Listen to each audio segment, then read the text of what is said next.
అందరికీ praise lord. ఈ ఉదయకాల సమయం దేవుడు నీకు ఇస్తున్న వాగ్దానము యెషయా గ్రంథము 43వ అధ్యాయము 19వ వచనం.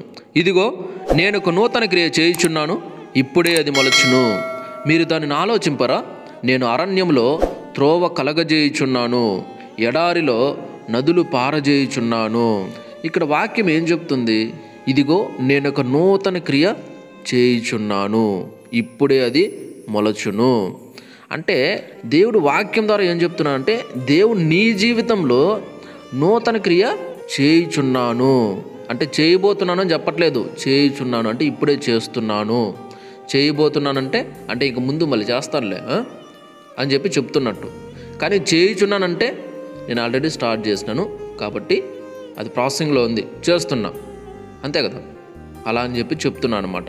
అలాగే మరలా పక్కన ఏం చెప్తున్నా అంటే అది ఇప్పుడే మొలచును అని చెప్తున్నాడు. చూడండి, అంటే ఆల్రెడీ ఇప్పుడు ఆయన కార్యం మొదలుపెట్టాడు కాబట్టి అది ఇప్పుడే మొలచును. చేయబోతున్నాను అంటే పక్కన దేవుడు ఇలా ఎందుకు చెప్తాడు? అది ఇప్పుడే మొలచును అని. నేను చేయబోతున్నాను, తర్వాత అది మొలుచును అని చెప్పేవాడు కదా. అంటే దేవుడు ఏం చెప్తున్నా అంటే నేను ఒక నూతన క్రియ చేస్తున్నాను కాబట్టి అది ఇప్పుడే మొలుచును, ఎందుకంటే ఇప్పుడు చేస్తున్నాను కాబట్టి ఇప్పుడే మొలుచును అని చెప్తున్నాడు అనమాట. Praise the Lord. కాబట్టి ఎవరైతే మీ జీవితం ఒకవేళ ఎండిపోయిందా, మీ జీవితంలో ఎన్నో కష్టాలు, బాధలు, కన్నీళ్ళు, వేదనలో నలిగిపోతున్నారు, కృంగిపోతున్నారా? భయపడకండి, బాధపడకండి. దేవుడి వాక్యం ద్వారా మీతో మాట్లాడుతున్నా ఏమంటే, నేను నీ జీవితంలో ఒక నూతన క్రియ చేయబోతున్నాను, ఇప్పుడే చేయబోతున్నా, అది ఇప్పుడే మొలుస్తుంది. మీరు భయపడకండి, దిగులు పడకండి, నా యందు విశ్వాసం ఉంచండి అని దేవుడు చెప్తున్నాను అన్నమాట. Praise the Lord. చూడండి, ఈ వాక్యం వింటున్న ప్రతి ఒక్కరు కూడా ఆలోచించండి. దేవుడు స్ట్రైట్గా మీతో మాట్లాడుతున్నాడు. ఏంటంటే మీ జీవితం ఎలా అయినా ఉన్నలే, ఒకవేళ సమస్యలు, బాధలు, కష్టాలు, కన్నీళ్ళు, వేదనలంతా అవి మీకు పెద్దవి అనిపించవచ్చు, మీకు చాలా అనిపించవచ్చు. కానీ నా దేవుని యందు విశ్వాసం ఉంచండి. ఆయన ఏం చెప్పాడు?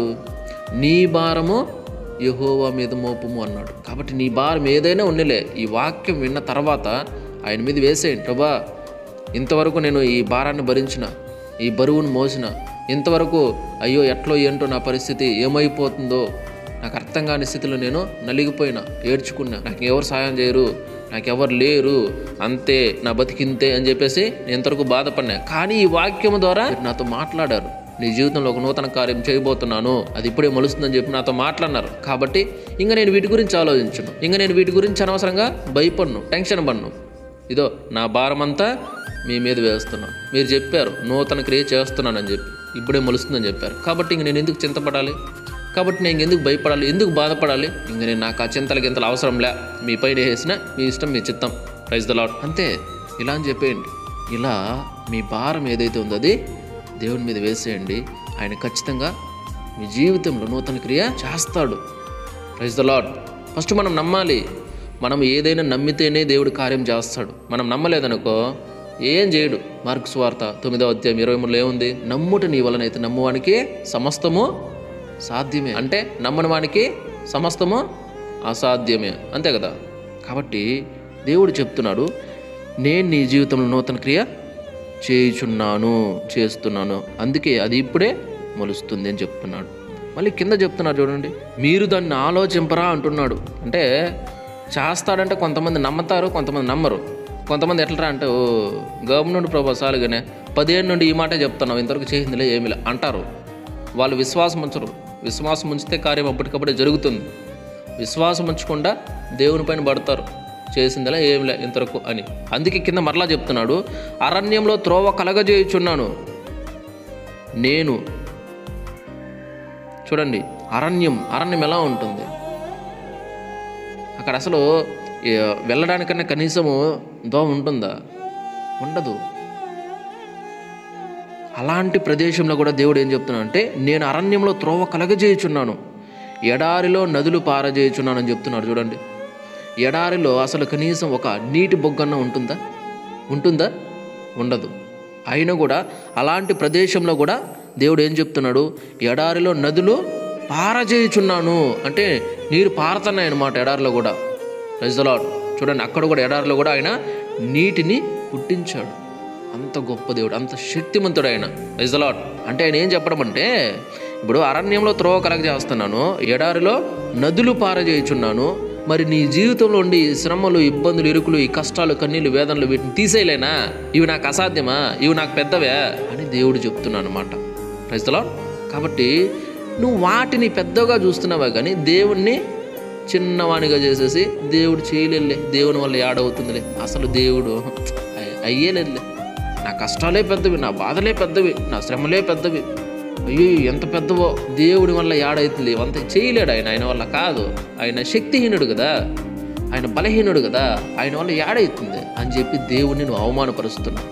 నీ సమస్యల్ని, బాధలు, కష్టాలు, కన్నీళ్ళు, వేదనలు కాదు నువ్వు పెద్దగా చూడాల్సిందే, దేవుణ్ణి చూడాలి. నా దేవుని ముందు ఇవెంత, ఆయన ఆకాశాలు, మహా ఆకాశాలు పట్టజాలని వాడు, ఆయన అంత పెద్ద దేవుడైన. ఆకాశం ఆయన సింహాసనము, భూమి ఆయన పాదపీఠము. ఆ భూమి అంతా ఆయన పాదాల కింద ఉంది, ఆ పాదాల కింద జరిపోవట్లేదు, చిన్నది భూమి. ఆ భూమి మీద నేను నివసిస్తున్నా. మరి ఆ సమస్యలు ఇవంతా ఆయన పాదాల కింద దుమ్ముతో, ధూళితో సమానం. అవెంత ఆయన అనుకుంటే ఇవంత పెద్దవి కాదు అని నువ్వు నమ్మినట్లయితే, అని నువ్వు విశ్వసించినట్లయితే, అప్పుడు దేవుడు నీ జీవితంలో నూతన క్రియ చేస్తాడు. Praise the Lord. కాబట్టి ఈ ఉదయకాల సమయం ఎంతమంది ఎలాంటి పరిస్థితిలో ఉన్నారో నాకు తెలియదు. దేవుడు చెప్తున్నాడు, నువ్వు ఎలాంటి స్థితిలో ఉన్నా వాటి గురించి నువ్వు ఇంకా చింతపడదు, భయపడదు, అన్నీ ఆయన మీద వేసేయి. Praise the lord. అప్పుడు నీ జీవితంలో దేవుడు నూతన క్రియ చేస్తాడు. ఖచ్చితంగా అప్పుడే అది మొలుస్తుంది. కాబట్టి ప్రతి ఒక్కరు కూడా ఆలోచించండి. రండి ప్రార్థన చేసుకుందాం. మహాపరిశుద్ధుడా, స్తోత్రాలు, వందనాలు, కృతజ్ఞతలు చెల్లించుకుంటున్నాము తండ్రి. దేవా, ఈ ఉదయకాల సమయంలో మరొకసారి దేవా నాతో, మాతో అందరితో కూడా ఈ వాక్యం ద్వారా మాట్లాడినందుకు స్తోత్రాలు చెల్లించుకుంటున్నాం. Thanks my lord. దేవా, అవును తండ్రి, ఎంతోమంది ఎన్నో రకరకాల సమస్యలతో, బాధలతో, కష్టాలతో, కన్నీళ్లతో, వేదనలతో నలిగిపోతూ, కృంగిపోతూ దేవా అర్థం కాని స్థితిలోనైనా ప్రభు ఎంతోమంది సూసైడ్లు కూడా ప్రేరేపించబడుతున్నారు. నా బ్రతికి ఇంకెందుకు, ఇలా బ్రతకడం ఎందుకు అని ఎంతోమంది చనిపోవాలని కూడా ఆలోచన చేస్తున్నారు. దేవా, ఈ సమయంలో ఎంతమంది అయితే ఆలోచన చేస్తున్నారో, ఎంతమంది అయితే ఇలాంటి పరిస్థితులతో నలిగిపోతూ, కృంగిపోతూ బాధపడుతున్నారు తండ్రి, అయ్యా వారిని దర్శించండి, వారితో మాట్లాడండి. దేవా, వారి జీవితంలో నాయన ప్రభు నూతన క్రియ మీరు చేయండి స్వామి. ఇప్పుడే అది మొలవాలి స్వామి, సహాయం చేయండి. దేవా, అరణ్యంలో త్రోవగలిగి చేసిన దేవుడు తండ్రి మీరు యేసయ్యా. నాయనా, ఎడారిలో నదులు పారజేసే దేవుడు అయ్యా, అంత గొప్ప దేవుడు స్వామి.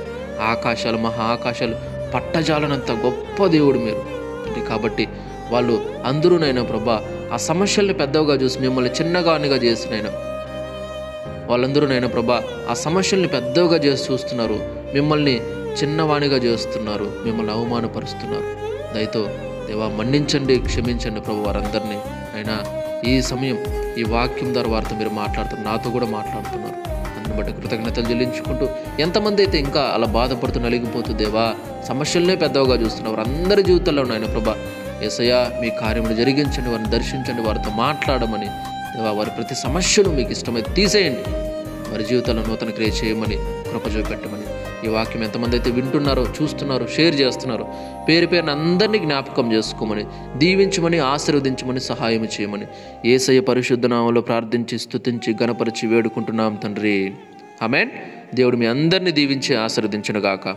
ఆమేన్.